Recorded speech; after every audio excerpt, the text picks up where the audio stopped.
Teorema. Entonces, ¿qué dice este teorema? Este teorema dice, si G es de clase C2 y G' de X asterisco es exactamente 0, entonces el método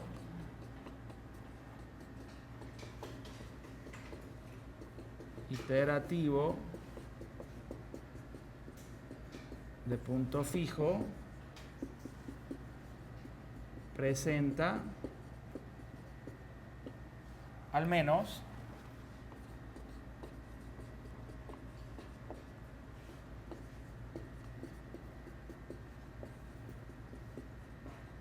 convergencia cuadrática. Sí.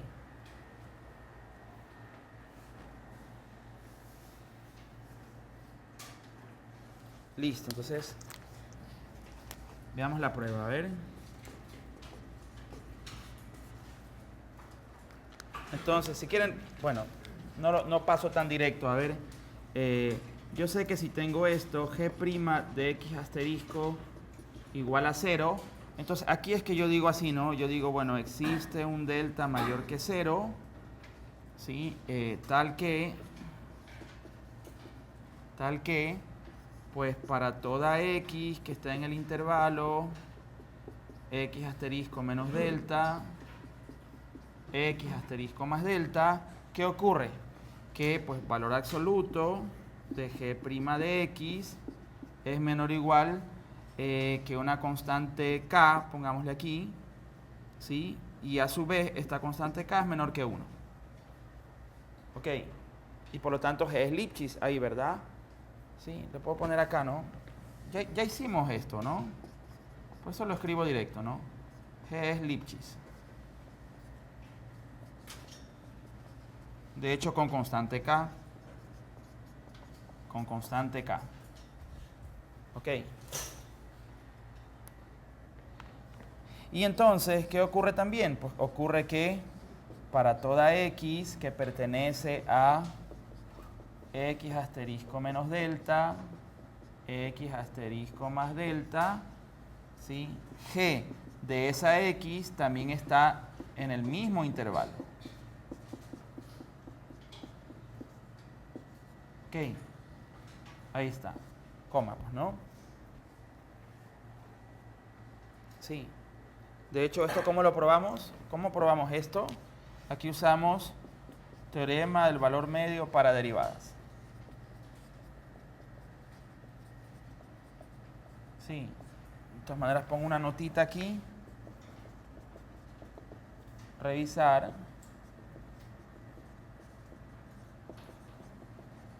Demo del teorema de Newton. Teorema de convergencia, pues, ¿no? Sí.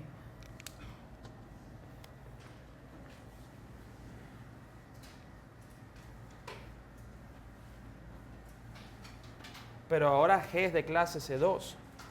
Y lo que vamos a hacer es aplicar el teorema de Newton alrededor de X asterisco con la ventaja de que podemos llegar hasta la segunda derivada de G. Y eso es lo que vamos a hacer ahora.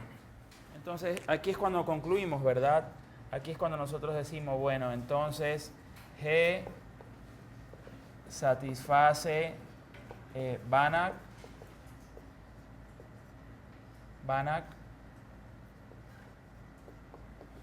en X asterisco menos delta, X asterisco más delta, y pues por ende,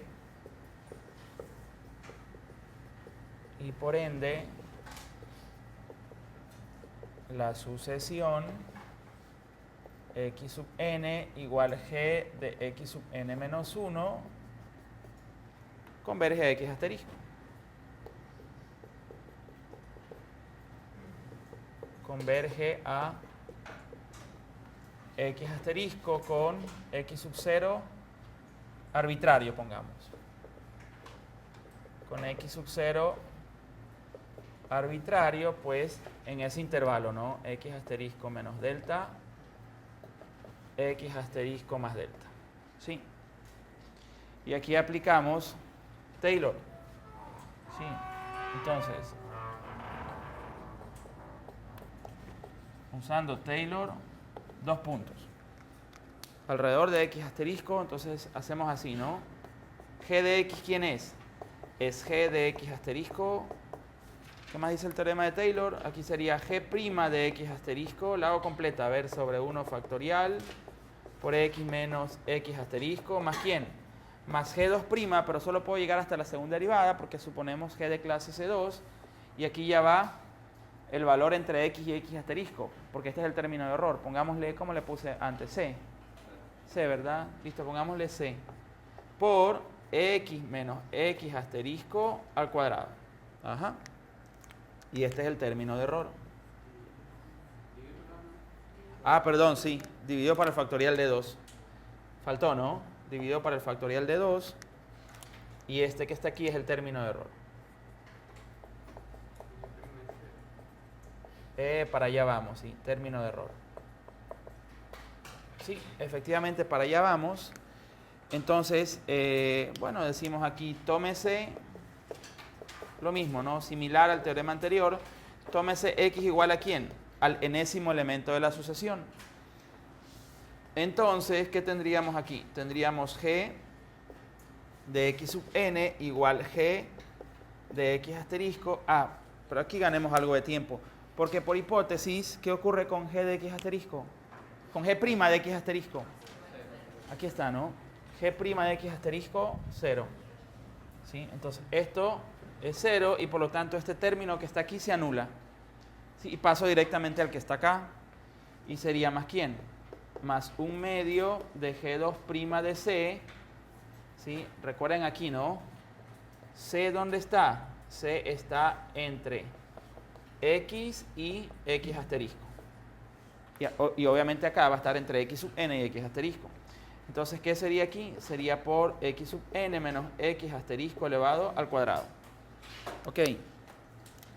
Entonces, igualito, ¿quién sería g de x sub n? ¿Esto quién es? X sub n más 1. ¿Y quién es g de x asterisco? X asterisco, pues porque x asterisco es el punto fijo de g. Entonces, ¿qué tenemos aquí? Entonces tendríamos aquí así, ¿no? Tendríamos x sub n más 1 menos x asterisco. Y esto es igual a ¿quién? A 1/2 de G2' de C, ¿verdad? ¿Por quién? Por x sub n menos x asterisco elevado al cuadrado. Y ahora aplicamos valor absoluto de ambos lados. Luego,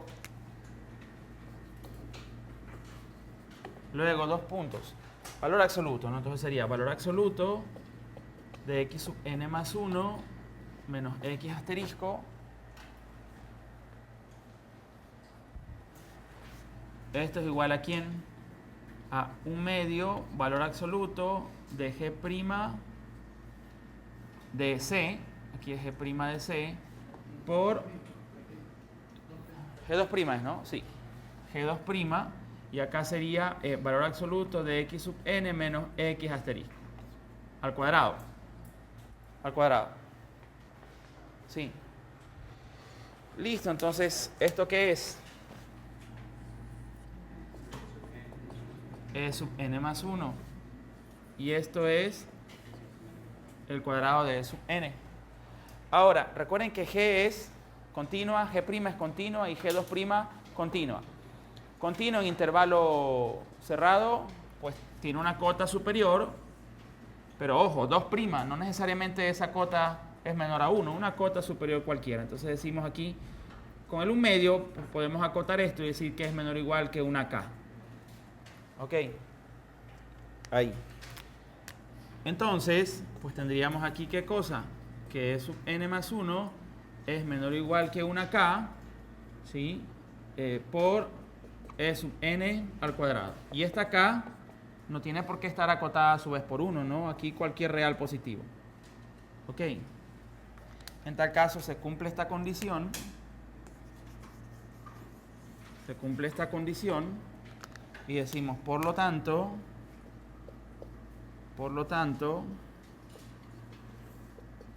el método iterativo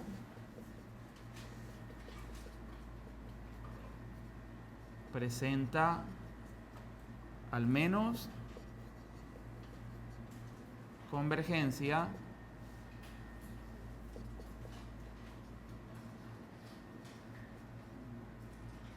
cuadrática. Sí, obviamente la convergencia cuadrática es deseada.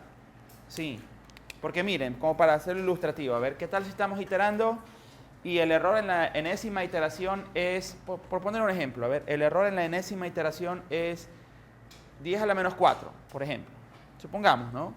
Que el e sub n es 10 a la menos 4. Si la convergencia fuera lineal, exclusivamente lineal, quiere decir que el error en la siguiente iteración debe ser menor o igual a ese 10 a la menos 4. Sí, pero si la convergencia fuera cuadrática, el error en la nueva iteración debería ser menor o igual que 10 a la menos 4 al cuadrado. Por lo tanto, el error en la siguiente iteración debería ser menor o igual que 10 a la menos 8. Sí. Entonces, eso nos dice que se está yendo más rápido para 0 cuando se tiene convergencia cuadrática. Sí. A ver, pongan observación ahí para decir algunas cuestiones. A ver, pongan ahí, observación. Pongan ahí, a ver, observación. Rapidito, a ver, para hacer algunas afirmaciones aquí. A ver. Entonces, primero, me gustaría decir lo siguiente, ¿verdad? Convergencia lineal y cuadrática. Convergencia lineal y convergencia lineal y convergencia cuadrática son conceptos locales. Son conceptos locales, es decir, delta mayor que 0, pequeño. Pequeño. Sí, es decir, todo esto ocurre es en la cercanía de X asterisco. Sí, ¿verdad? En la vecindad de X, en una vecindad de X asterisco. Ok.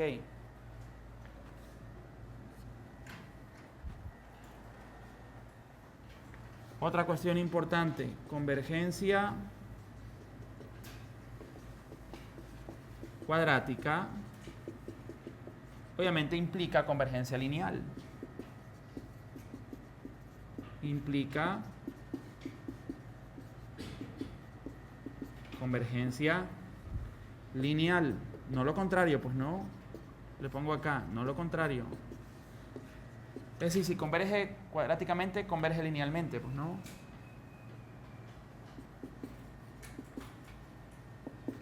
Sí. Otra cuestión importante, en el método de Newton,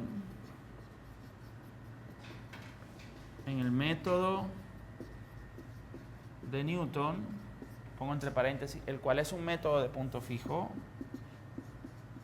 el cual es un método de punto fijo,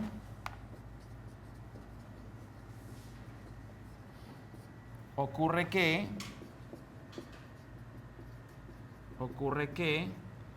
G' de X asterisco, ¿a qué es igual? A 0. Eso lo vimos cuando hacíamos el teorema de convergencia de Newton. Sí. Claro, pero ¿qué necesitamos además? Que G sea de clase C2. Y si G es de clase C2, la función f del problema debe ser de clase... Si G es de clase C2, en cambio, f debería ser de clase C3. Claro. Sí. Porque en G está la primera derivada de f. Entonces, en la segunda derivada de G tendremos la tercera derivada de f. Sí. Entonces, en el método de Newton, ¿verdad? Ocurre esto y por lo tanto,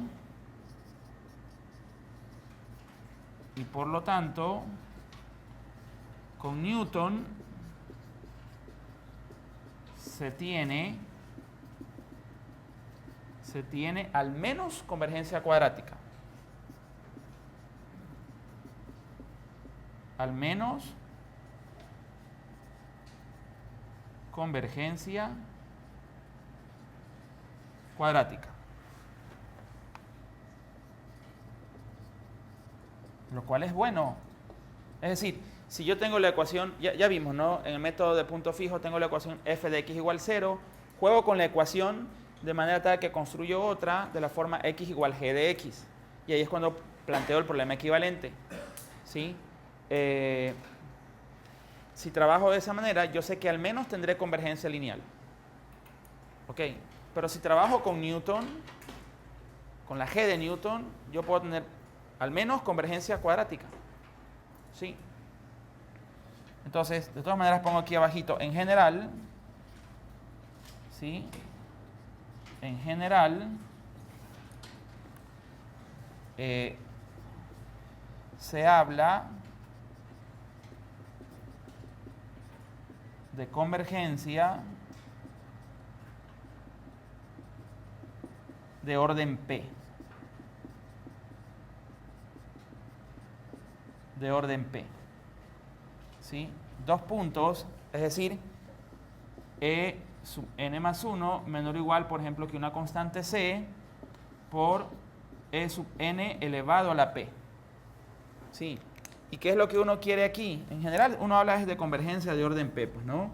¿Y qué es lo que uno desea aquí, por ejemplo? Uno quiere que esa C, uno que desea en esa C, por ejemplo, que sea muy pequeñita. Y en cambio, ¿qué queremos de la P? Que aumente. Sí.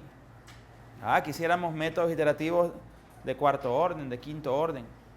Ok. Entonces uno siempre quiere que esa P sea alta, esta P alta y en cambio esta C pequeña. Ok.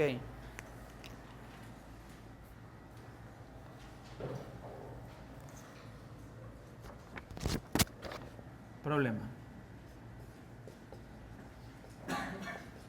Problema dice lo siguiente, a ver. Dice, determine de ser posible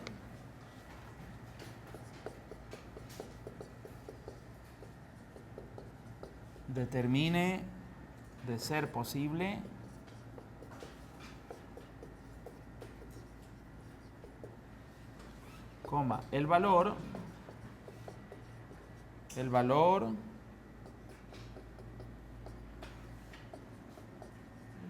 del parámetro alfa mayor que 0, tal que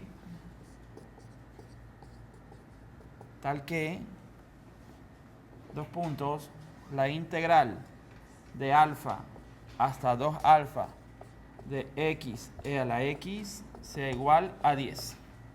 ¿Sí? Entonces, literal A, justifique la existencia del parámetro alfa. Por ejemplo, aquí, a ver. Justifique la existencia del parámetro alfa.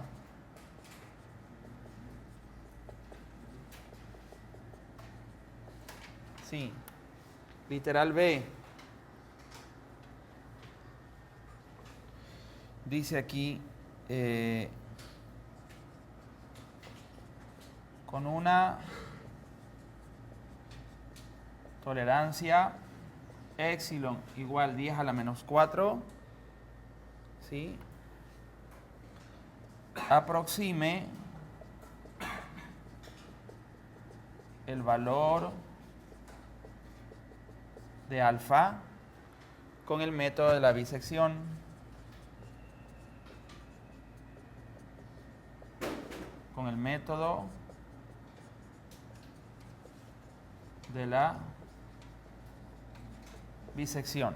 Literal C, repito el B, con una tolerancia epsilon igual 10 a la menos 4, aproxime el valor de alfa con el método de la bisección. Literal C,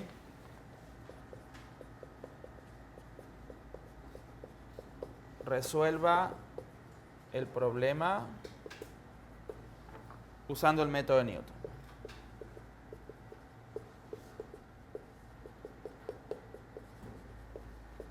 Es decir, le vamos a aplicar Dos métodos al mismo problema. Muy bien, vamos a analizar la ecuación. A ver, ¿qué dice la ecuación? La ecuación dice integral de alfa a 2 alfa ¿de quién? De x e a la x, y esto debe ser igual a 10. Bueno, ¿cuál es una antiderivada para x e a la x? Sí, integración por partes, pero x a la x menos x, ¿verdad? O sea, vamos a decir que es conocida. Es decir, esto es x e a la x menos e a la x. ¿Sí? Y esto hay que evaluar desde alfa hasta 2 alfa, y esto debe ser igual a 10. Sí, ¿verdad? Es decir, si derivo esto sería x a la x más e a la x. Menos e a la x, x e a la x. Ok. Entonces, ahora evalúo, ¿y cómo sería? A ver, sería 2 alfa e a la 2 alfa menos e a la 2 alfa. Aquí ya evaluamos en 2 alfa. Menos, y ahora vamos a evaluar en alfa. Entonces, ¿cómo sería? Alfa e a la alfa menos e a la alfa. Y de paso, para construir la ecuación, menos 10 igual 0. Ok. Entonces, ¿cómo queda? Lo podemos poner así, miren, ve, como e a la 2 alfa que multiplica a ¿quién? A 2 alfa menos 1. Y allá, menos por menos, pongámoslo así, a ver, e a la alfa que multiplica a ¿quién? 1 menos alfa. ¿Sí o no? Y esto menos 10, y esto es igual a 0. ¿Está bien o no? Está bien, ¿verdad? Listo, entonces esta es la función, digamos, f de alfa. Sí, aquí no es x, es alfa. ¿Okay? Esta es la f de alfa. Sí.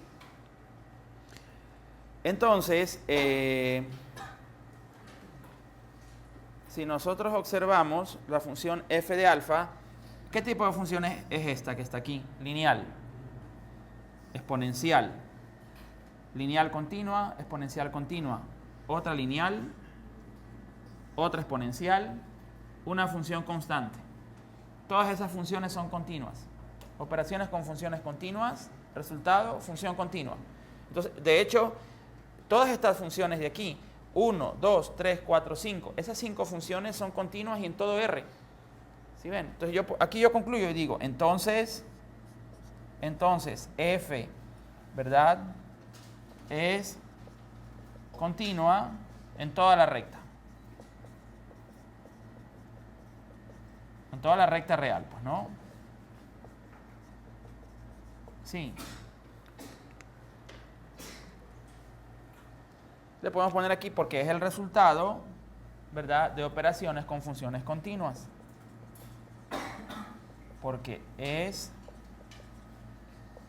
el resultado de operaciones con funciones continuas. Con funciones continuas. Ya está. Listo. Entonces,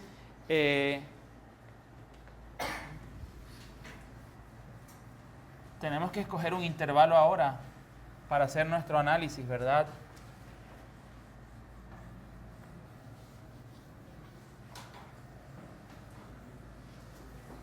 Por ejemplo, típicamente, dado que es sencillo siempre evaluar en 0, ¿sí? Entonces podríamos evaluar f en 0. Es más, creo que sale al ojo, ¿no? Por ejemplo, ¿cuánto es f de 0? A ver, por ejemplo, si fuera 0, ¿aquí qué me queda? Aquí me queda 1. A ver, vamos poniendo. Ahí queda 1. En 2 alfa menos 1 quedaría menos 1. ¿Más cuánto? Más e a la 0, nuevamente 1. ¿Y al lado cuánto queda? 1 positivo. ¿Y ahí qué queda? Menos 10. Recuerden que, bueno, el resultado sería menos 10. Pero más que el valor en sí, nos interesa que es negativo. Sí. ¿Cuánto sería f de 1, por ejemplo? A ver. ¿Cuánto sería f de 1? Aquí sería e al cuadrado por ¿cuánto?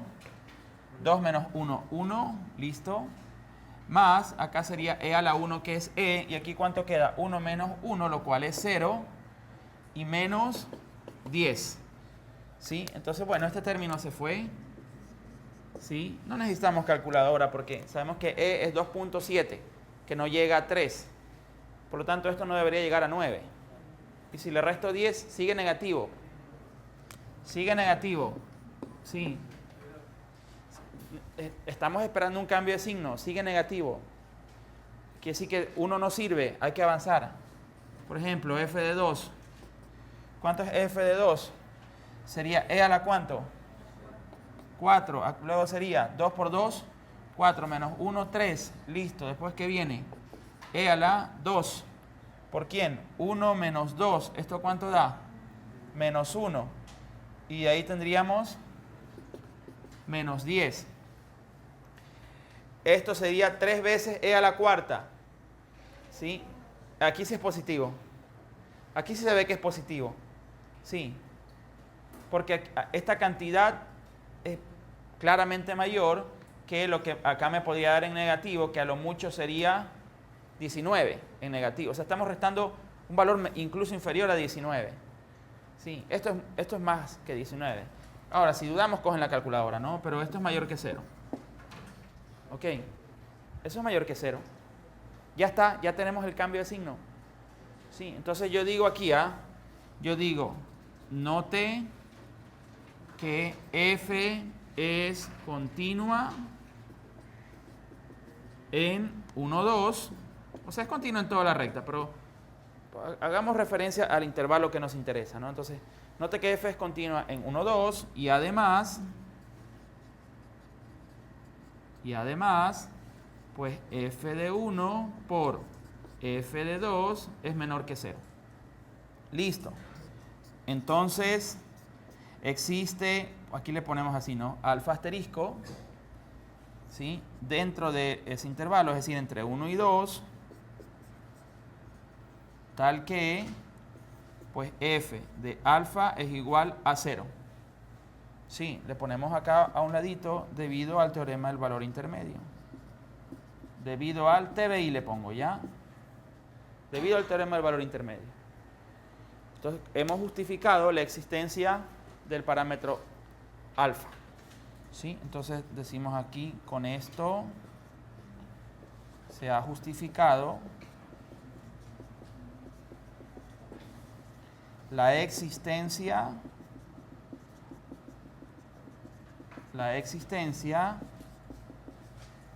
del parámetro alfa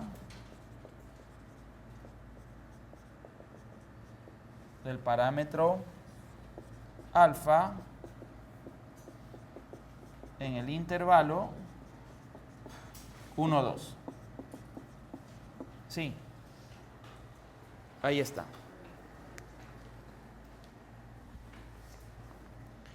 Entonces, ¿alguna pregunta? Perdón, sí. Sí, es que acá le puse, sí, tiene razón el compañero. Es que aquí ya le puse alfa asterisco. Entonces pónganle aquí, a ver, f de alfa asterisco. Tiene razón. Sí, me comí el asterisco ahí. Listo, entonces, ¿qué me dice el B? En el B, ¿qué tenemos que usar? Bisección. Y en el C usamos Newton, pero en el B, bisección. Sí, pide con tolerancia de 10 a la menos 4. ¿Cuántas veces tendríamos que iterar? Hagamos el cálculo. Entonces, aquí, ojo, ojo. A ver, ¿cómo calculo el n-min? Esto era así, esto era entero mayor, logaritmo natural ¿de quién? Sobre epsilon dividido para...